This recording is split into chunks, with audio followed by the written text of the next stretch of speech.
The moment my mother pointed to the back porch and told me to sleep outside on Thanksgiving, I didn't cry. I didn't argue. I just picked up my pillow and walked through the sliding glass door while my brother Carter laughed from the dining room table. The temperature was dropping to 38 degrees that night. But what they didn't know, what none of them could have imagined, was that 3 weeks earlier, I'd received a notification that changed everything. My cryptocurrency investments, the ones I'd been building quietly for 5 years, had just crossed $25 million.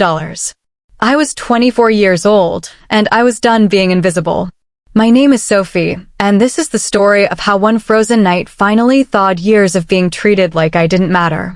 I grew up in a suburb outside Charlotte, where my parents, Richard and Diana, believed that love was something you measured in proximity to perfection. And Carter, my older brother by 3 years, was their measuring stick. Everything he touched turned to validation. Everything I did was met with polite indifference or quiet correction. When Carter made varsity soccer as a freshman, my parents threw a backyard party with a banner and a cake shaped like a soccer ball. When I won the regional science fair that same year, my mother said, "That's nice, honey," and asked if I'd picked up Carter's dry cleaning.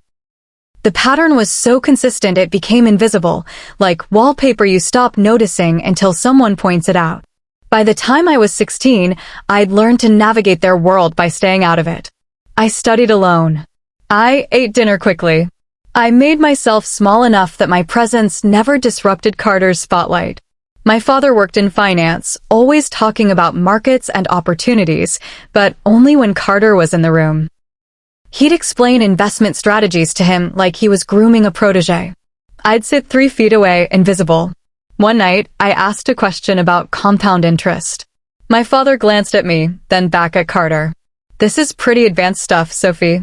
Maybe focus on your homework." I never asked again. Instead, I taught myself. Late at night, after everyone went to bed, I'd pull up investment forums, watch tutorials, read everything I could find about emerging technologies. When I turned 18 and got access to the small trust fund my grandmother left me, $5,000, I didn't tell anyone. I opened an account, researched cryptocurrency projects that seemed promising, and made my first investment. It wasn't much, but it was mine. Over the next 6 years, I worked part-time jobs, lived frugally, and reinvested everything. I watched my portfolio grow from $5,000 to $50,000, then to $200,000. I made mistakes, learned from them, adjusted my strategy. By the time I was 23, I was sitting on over $8 million. By 24, it was $25 million. And no one in my family had any idea.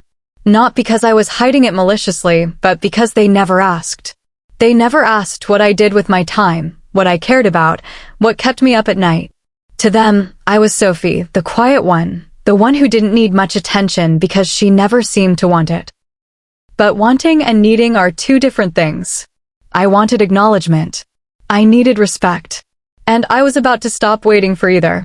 Thanksgiving week started the way it always did. My mother called 2 weeks in advance with a list of things she needed me to handle. Pick up the turkey, order the pies, set the table, clean the guest bathroom. Carter, who lived 20 minutes away, was asked to just show up. When I suggested he could help with some tasks, Diana sighed like I'd asked her to solve world hunger. Carter works very hard, Sophie. He needs to relax on holidays. Carter was a mid-level marketing manager who spent most of his work meetings on mute playing mobile games. I knew because he'd told me, laughing like it was a shared joke. It wasn't. The day before Thanksgiving, I drove to my parents' house with a car full of groceries. I'd spent $300 on ingredients, all of it from my own account, because when I'd asked my mother about reimbursement, she'd said, "You still live at home, Sophie. Consider it your contribution." I didn't live at home. I had my own apartment downtown. But correcting her required energy I no longer wanted to spend. I unloaded everything, organized the kitchen, prepped the vegetables, and started the timeline for tomorrow's meal. My mother walked through once, nodded approvingly, and went back to watching television with my father. That night, I stayed over in my old bedroom. It looked exactly as I'd left it 6 years ago, frozen in time, like a museum exhibit of a daughter they'd stopped updating. Carter's room had been converted into a home gym. Mine still had posters from high school and a twin bed with a quilt my grandmother made.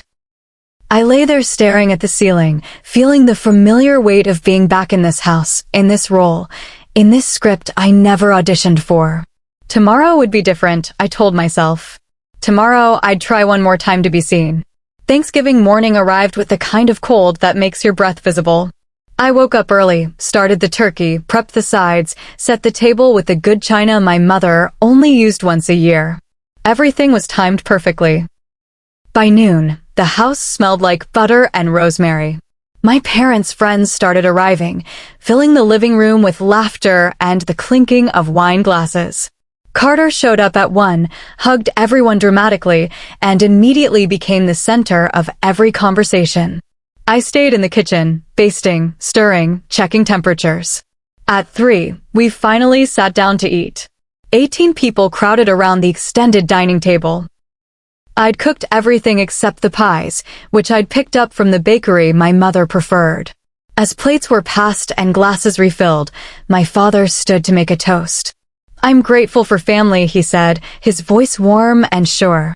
"Especially for Carter, who's been crushing it at work. We're so proud of you, son." Everyone clapped. Carter grinned, basking in it. I waited for my father to continue, to mention me, to acknowledge the meal, the effort, anything. He sat down. The toast was over. Diana turned to her friend Linda. "Carter just got promoted. He's managing a whole team now." Linda beamed. "You must be so proud." "We are," Diana said. "He's always been so driven." I set my fork down carefully. I'd been managing my own portfolio, making financial decisions that would have impressed any Wall Street analyst, building wealth most people only dream about. And I was invisible. After dinner, while everyone moved to the living room, I started cleaning. Carter walked past with a beer. "Great meal, sophomore. You outdid yourself." It wasn't said meanly.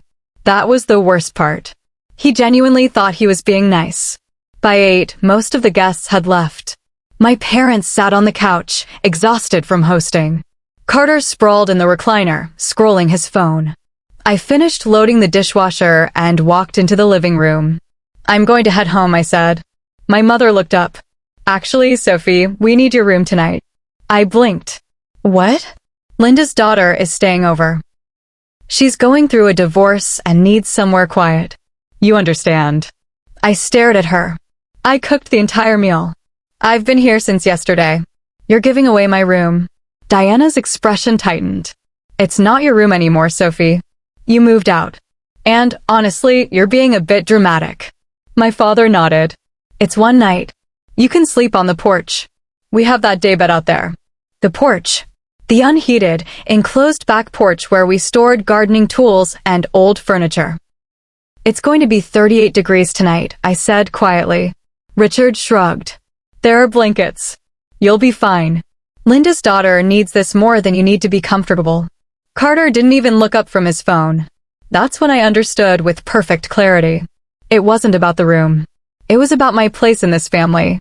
I was the backup, the accommodation, the one whose needs could always be deferred because they'd decided, long ago, that I didn't really have any. I didn't argue. I walked to my old room, grabbed my pillow, and moved to the porch. The daybed smelled like mildew. The windows rattled with every gust of wind. I could see my breath in the air. I lay there under 2 thin blankets, staring at the dark ceiling, and felt something inside me finally crystallize into perfect, unshakable resolve. They thought I was nothing. They thought I'd always accept this. They had no idea who I'd become. And in 3 weeks, they were going to find out. The next morning, I left before anyone woke up. I didn't say goodbye. I drove back to my apartment, made coffee, and opened my laptop.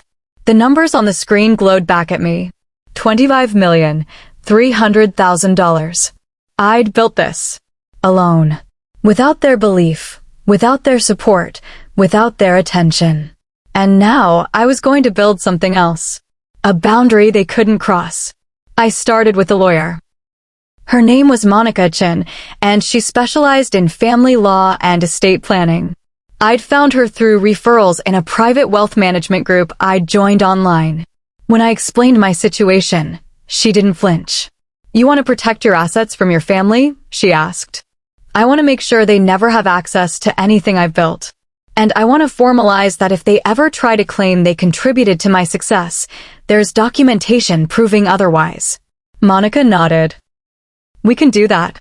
Trusts, legal separations of assets, documented timelines. It'll take a few weeks, but it's doable. I also want to stop contributing to their lives," I said. "No more unpaid labor. No more playing the role they've assigned me." "That," Monica said, smiling slightly, "doesn't require legal documents. That just requires you saying no." She was right. But I'd spent 24 years not saying no. I needed a plan. Something clean, something undeniable, something that would make them finally see me. Not as a daughter, but as a person they'd underestimated. Over the next 3 weeks, I moved in silence. I documented everything. Every text from my mother asking me to run errands. Every call from my father asking for tech support he never thanked me for. Every time Carter needed a ride, a favor, a listener. I saved it all. I also transferred funds, restructured my portfolio, and put everything into irrevocable trusts. My wealth was now legally protected, managed by professionals, untouchable by anyone but me. I met with Monica twice more, finalizing documents that proved my financial independence. Then I planned the dinner. I rented a private room at a high-end restaurant in Charlotte, the kind of place my parents loved to brag about visiting. I sent formal invitations. Family dinner. Important announcement. Please arrive at 7. They didn't question it. They probably assumed I was engaged or moving or something that fit their narrative of my small, predictable life. The night of the dinner, I arrived first. The private room was elegant, soft lighting, floor-to-ceiling windows overlooking the city. I wore a black dress I'd bought specifically for this moment, tailored, expensive, confident. When my parents and Carter walked in, they looked impressed. "This is fancy," Diana said, glancing around. "What's the occasion?" "Sit down," I said calmly. "I'll explain everything." We ordered drinks. My father made small talk about traffic. Carter checked his phone. They were comfortable, assuming control, assuming the evening would follow a script they understood. Then I opened the folder. "I want to start," I said, "by thanking you for teaching me something important." They looked at me, curious. "You taught me that I couldn't rely on any of you. And that taught me to rely on myself." Diana frowned. "Sophie, what are you talking about?" I slid the first document across the table. "This is my portfolio summary. As of today, I'm worth $25 million. The silence was immediate and total. Richard picked up the paper, his eyes scanning the numbers. His face went pale. "This is real," he whispered. "Yes." Carter grabbed it next, his mouth falling open. "How?" "Cryptocurrency. Investments. Strategy. Work. 5 years of building something while all of you assumed I was doing nothing."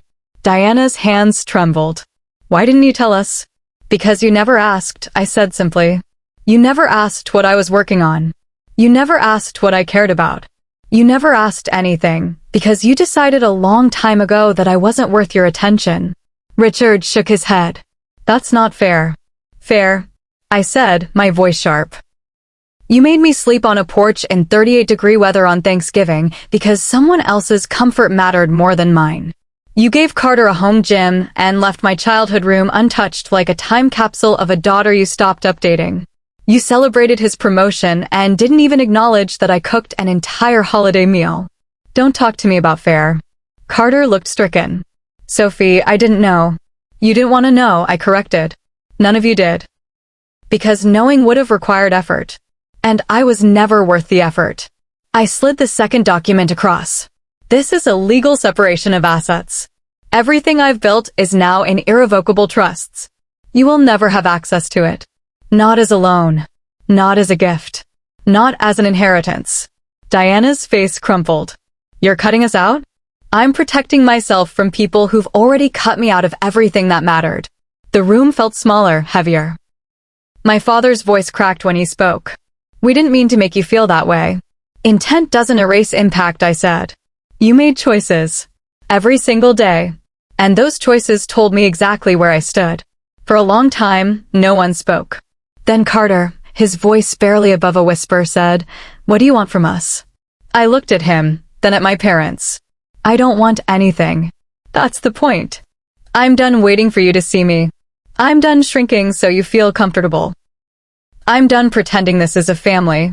We can change, Diana said desperately. We can do better. Maybe you can, I said. But I don't need to wait around to find out. I stood, placing my napkin on the table. This dinner is paid for. Stay as long as you'd like. I'm leaving. As I walked toward the door, my father called out, "Sophie, please." I turned back. For the first time in my life, I saw something raw in his expression. Regret, maybe. Or just the realization of what he'd lost. "Goodbye," I said softly. And I walked out into the cold night air, feeling lighter than I had in years. 3 months have passed since that dinner.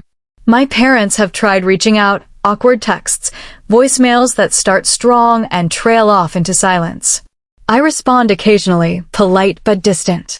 Carter sent a long email apologizing, acknowledging things he'd ignored. I appreciated it. But appreciation isn't reconciliation. I've started a foundation that funds young women in STEM fields, particularly those from families that don't support their ambitions. It's quiet work, meaningful work. The kind of thing my grandmother would have loved. And every time I approve a grant, I think about the girl I was, teaching herself about investments in the dark, believing she had to do it alone. I wasn't wrong. I did have to do it alone. But now I'm making sure others don't. If you've ever been invisible in your own family, know this. Your worth isn't determined by their attention. Build your life anyway. Prove yourself to yourself. And when you finally walk away, walk knowing you gave them every chance to see you. Some people only understand value when it's no longer available. Don't forget to subscribe for more stories of reclaiming your power. Sometimes the coldest night leads to the warmest freedom.